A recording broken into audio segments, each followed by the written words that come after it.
Let's move on to two of the big games this weekend. The first one, Chelsea versus Arsenal, happening at Stamford Bridge. Chelsea are sixth. They've won six. They have 6 wins, 3 draws, 3 losses, a goal difference of +2. Arsenal are in first position. They won 10. They have won 10 games. They've drawn 1. They've lost 1. A goal difference of +19. It's a very interesting time. You are looking at Arsenal. They looks like they've started the season brilliantly, and they are doing big things. They are on top, a massive goal difference. And they take on Chelsea. The last big game they played in, they beat Liverpool by 3-2. Now they have to go to Chelsea and see if they can get something on the board in that game. Yeah, it will be down to how the midfield pans out for either team. And if I have to stick my neck out, I'll go in for Arsenal, knowing very well that their midfield combo of Thomas Partey and Granit Xhaka is the more stable of the two, has more cohesion than the midfield on the other side. That's for Chelsea, because you have a lot of personnel coming in and out of that midfield setup. One day is Jorginho partnering Ruben Loftus-Cheek. Another day is Kovacic partnering Jorginho. Another day is Denis Zakaria, as we saw in midweek in the Champions League, partnering with Jorginho. So Graham Potter is trying to find that perfect balance, trying to find that perfect mix. And I don't honestly believe that he's found it yet. And coming up against this stable defensive midfield combo of Thomas Partey and Granit Xhaka, who are well-versed in their role, well-drilled in their role, and are playing exceptionally well this season. That's where the balance would swing in my view. And looking at it, at least on paper, at least a lot of things can change on the game day, but at least on paper, I fancy Arsenal to be able to go out there and get another win and extend their wonderful run in the league this season. Susu, let's look at things from a Chelsea perspective. Last weekend was not pleasant at all. They lost to Brighton by 4-1. They beat Dinamo Zagreb in the Champions League. How do they plan for such an encounter, knowing that loss to Brighton is still there? Some people feel that loss was very instructive, especially when it came to Chelsea's weaknesses and what teams could do to hurt them on match day. And Arsenal are going there very confident, they are in form, and they could cause a problem. Well, from Chelsea's point of view, you are facing a team that's very confident, in good form. You know it's very simple. You have to keep it tight. You have to keep them quiet. How you do that is the coach, but you have to know that that's the key to winning this game, because your front line is really not firing how you want it. They are not creating as much as you would like. When the chances come, even then, they are not quite clinical. So it's going to be a very difficult game for Chelsea. And it doesn't help that they have so many injuries in all departments. No Reece James, no Chilwell. I don't know if Koulibaly or Fofana will play. It's a mess, really, because there's just so much going on. And let's not even forget N'Golo Kante. There's uncertainty over who's going to be the keeper, all sorts of things. So it's you can tell the team is in transition. But it's not good enough at a club at Chelsea to say we are in transition, so we are going to, let the season go. No. You have to compete, you have to do well.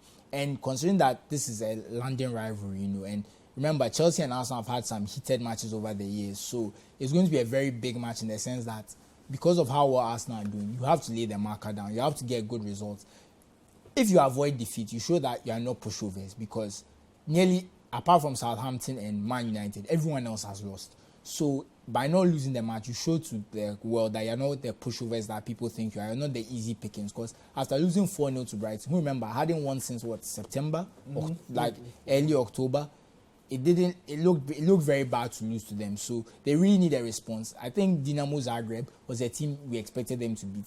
And a lot to Dinamo Zagreb, even why, there was the immediate reason Thomas Tuchel was fired. Things had been building up, but right after that loss, he was let go. So winning there shows that that's their level. It should have been routine. But even then, they went down first before they had to come back to win 2-1. So they've not looked very convincing. So I think a good performance here is very necessary, because I think the Man U game, the first part of the Man U game too, they didn't really show up as well. So they really need a good performance here too. Graham Potter needs it for his own confidence, I would say, as a coach. And the team needed to show that so that they can feel like his methods are working. So there's a lot more riding on this for Chelsea than Arsenal. Arsenal is just to continue their good form train. Like, Even they drop points, they won't feel too bad because Man City are just a bit closer, but there's a lot of season to go. You still have to play Man City. Once you beat them, you get that gap. So I think Arsenal are very confident, but Chelsea, there's a lot more for them. I think with Chelsea, the best man for the job, the N'Golo Kante job, isn't available to Graham Potter at this moment in time, and that's what is preventing them from being able to hit their maximum level. Because the midfielders that they have guys who thrive playing off a defensive pure DM. And you look at Denis Zakaria, he's that kind of all-action kind of midfielder, but he's not a pure out-and-out classic defender, defensive midfielder. You look at Ruben Loftus-Cheek, the same. You look at Kovacic, the same. Even Jorginho, who is an orchestrator from deep, you need to pair him with an out-and-out defensive midfielder. Same way AC Milan used to do with Gennaro Gattuso and Andrea Pirlo.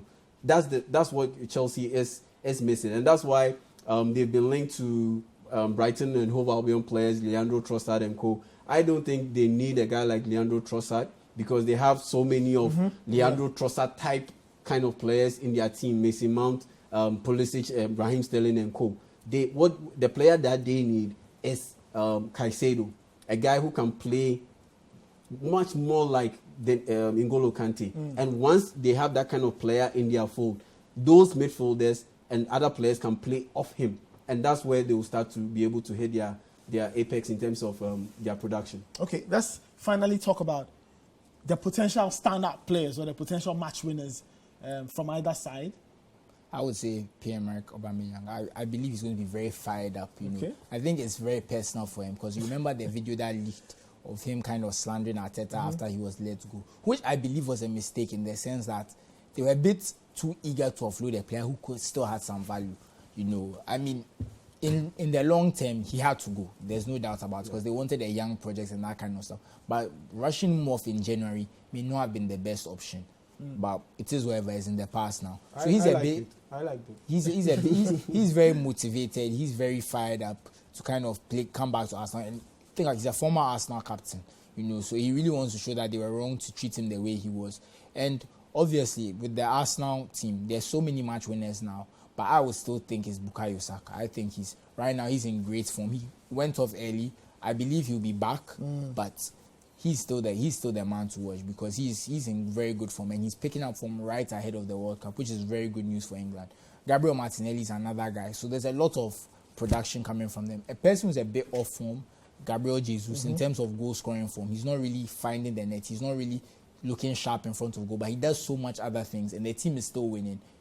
He can be forgiven for his kind of profligacy, but it's something they need to work on because if it's a tight game and the only chance falls to him, there's no guarantee he's going to put it away. So that's a bit of a worry for Arsenal, but they are still favourites. They have a lot of firepower. Everybody seems to be on form, so it will be a very difficult match for Chelsea. Yeah, for you, match winners on Chelsea side. Wow, match winners on Chelsea side. It will have to be the guy who lines up next to Jorginho in midfield. And per what we've seen from Graham Potter, it could either be Ruben Loftus-Cheek, it could be Mateo Kovacic, it could be Denis Zakaria. So I'm not too sure who that player would be. So if that player lines up next to Jorginho in that midfield, that player has to deliver. And if that player delivers, I believe that will be the turning point for Chelsea to be able to get past Arsenal in this one, because Arsenal has a match winner in Thomas Partey because he makes everyone around him look good.